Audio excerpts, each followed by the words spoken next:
शिल्पकार तू भारताचा बोधिसत्व मूक नायका एवढल्या रूढी त्या परंपरा दिव्य तेजा तुझ सकल न्यायदायका जीवन तुझे आम्हास प्रेरणा दाही दिशा तुझीच गर्जना गर्जना भीमराया माझा भीमराया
जैसा कि अभी तक हम सभी ने देखा, पूरे 2 साल 11 महीने 18 दिन की कड़ी मेहनत और मशक्कत के बाद हमारे बाबा साहब डॉक्टर भीमराव अंबेडकर द्वारा संविधान सभा के सदस्यों के सहयोग से भारत का संविधान का निर्माण किया गया। जब हमारा संविधान बनकर तैयार हुआ तब तक इसमें 395 अनुच्छेद, 22 भाग, 8 अनुसूचियां थीं। जैसा कि आप देख रहे हैं, ये संविधान का मुख्य पृष्ठ कुछ इस प्रकार का दिखाई पड़ता है, जो कि आज भी भारत की संसद में रखा हुआ है। आइए जानते हैं कि हमारे बाबा साहब कैसे भारत का सपना देख रहे थे, उस पर एक नज़र डालते हैं। प्रियम्बल। भारत का संविधान का प्रथम पृष्ठ कुछ इस प्रकार का दिखाई पड़ता है। ये पृष्ठ हमको बताता है हम भारत के लोग कैसा भारत चाहते हैं और हमारे बाबा साहब डॉक्टर भीमराव अंबेडकर कैसा भारत बनाने का सपना देख रहे थे।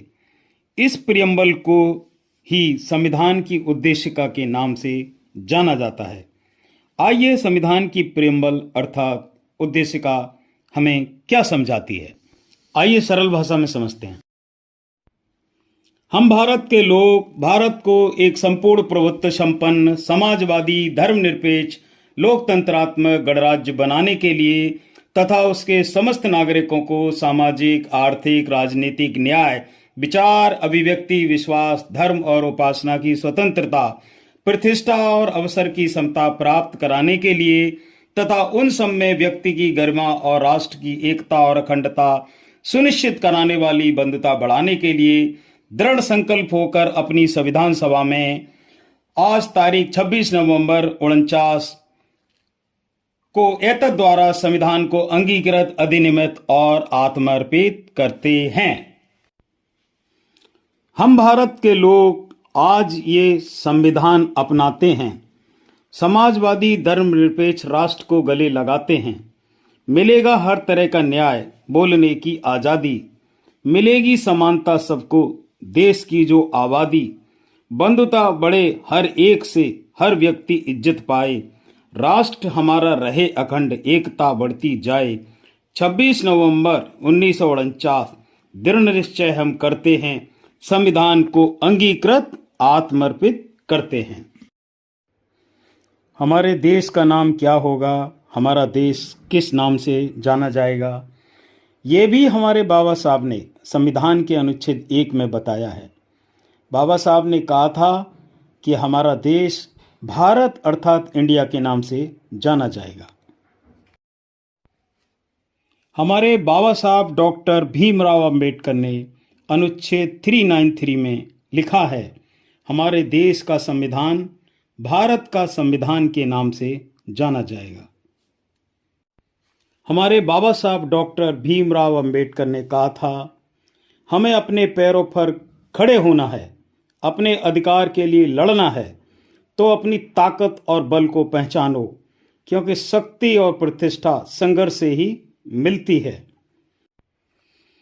अर्थात बाबा साहब ने जीवन भर समाज को अधिकार दिलाने के लिए जो संघर्ष किया, ऐसा संघर्ष भारत का कोई अन्य नागरिक न करे, वह उनका समाज उनके जाने के बाद अधिकारों से वंचित न रह जाए। इस बात को सोचकर ही बाबा साहब ने संविधान में मौलिक अधिकारों का जिक्र अनुच्छेद 12 से 35 में किया है। आइए उन मौलिक अधिकारों के बारे में जानते हैं। अनुच्छेद 12 हम भारत के लोगों को बताता है कि हम लोगों को अधिकार दिलाने की जिम्मेदारी किसकी है? राज्य की है। और अनुच्छेद 12 के अनुसार राज्य से तात्पर्य है भारत सरकार एवं राज्यों की राज्य सरकारें और उनके समस्त कर्मचारी अधिकारी तथा चुने हुए सांसद, विधायक, मेयर, पार्षद और ग्राम प्रधान। संविधान के अनुसार ये समस्त राज्य कहलाते हैं। बाबा साहब डॉक्टर भीमराव अंबेडकर ने जो भी अधिकार हमारे संविधान के जरिए हमें दिलाए हैं, उनसे हमको कभी भी कोई वंचित न कर सके। उन अधिकारों के बचाव के लिए संविधान में अनुच्छेद 13 दिया गया है। उसके अनुसार मौलिक अधिकारों में कभी भी कोई भी छेड़खानी नहीं की जाएगी। अनुच्छेद 14 के अनुसार हमको बाबा साहब डॉक्टर भीमराव अंबेडकर ने यही बताया कि कानून की नज़र में सब बराबर हैं और कानून सभी की रक्षा सुरक्षा करेगा, चाहे गरीब हो या अमीर। और अनुच्छेद 15 के अनुसार भारत का संविधान हमको ये अधिकार देता है कि जाति, धर्म, जन्म स्थान, वंश और महिला पुरुष के आधार पर भेदभाव नहीं किया जाएगा। संविधान का अनुच्छेद 16 ही है जो आज बहुजनों की ताकत है, जिसकी वजह से हम बहुजनों को सरकारी नौकरी का अवसर मिलता है। आज बाबा साहब के संविधान के इसी अनुच्छेद के कारण हमारा समाज कुछ तरक्की कर पा रहा है। जब तक सूरज चांद रहेगा, बाबा साहब का संविधान रहेगा। हमारे बाबा साहब ने अपने जीवन में जो संघर्ष किया, वो इससे कई गुना अधिक रहा होगा जितना कि हमने सुना है। ऐसा संघर्ष भविष्य में कोई न करे, ऐसी दूरदृष्टि वाली सोच रखने वाले हमारे बाबा साहब ने संविधान के अनुच्छेद 17 में यही बताया कि छुआछूत दंडनीय अपराध है। जो उनके साथ हुआ, ऐसा भविष्य में उनका संविधान किसी भी बहुजन के साथ नहीं होने देगा। आज हम लोग एक जगह शांतपूर्ण तरह से इकट्ठा हो सकते हैं, अपनी बात रख सकते हैं, ज्ञापन दे सकते हैं, संगठित हो सकते हैं, प्रदर्शन कर सकते हैं। ये सब भी हमारे बाबा साहब के संविधान की बदौलत है। ये सभी अधिकार हमको संविधान के अनुच्छेद 19 से मिलते हैं। अनुच्छेद 21 यही वो अनुच्छेद है जो हमारे जीवन को सुरक्षित करता है और हम भारत के लोगों को व्यक्तिगत अर्थात निजता की आज़ादी देता है। और हमारा राज्य, जैसा कि अनुच्छेद 12 में बताया गया है, हमको शुद्ध हवा, शुद्ध पानी, पौष्टिक भोजन, चिकित्सा और गरिमापूर्ण जीवन प्रदान करने की जिम्मेदारी लेता है। शिक्षा प्राप्त करने के लिए बाबा साहब डॉक्टर अंबेडकर को बचपन से लेकर के बड़े होने तक बहुत संघर्ष करना पड़ा और वही शिक्षा आगे चलकर उनकी ताकत बनी। शिक्षा से कोई वंचित न रहे, इसलिए बाबा साहब ने संविधान में इसका भी प्रावधान किया, जो आज अनुच्छेद 21 के अनुसार ये राज्य की जिम्मेदारी है कि भारत के सभी बच्चों को निःशुल्क शिक्षा प्रदान करेगा।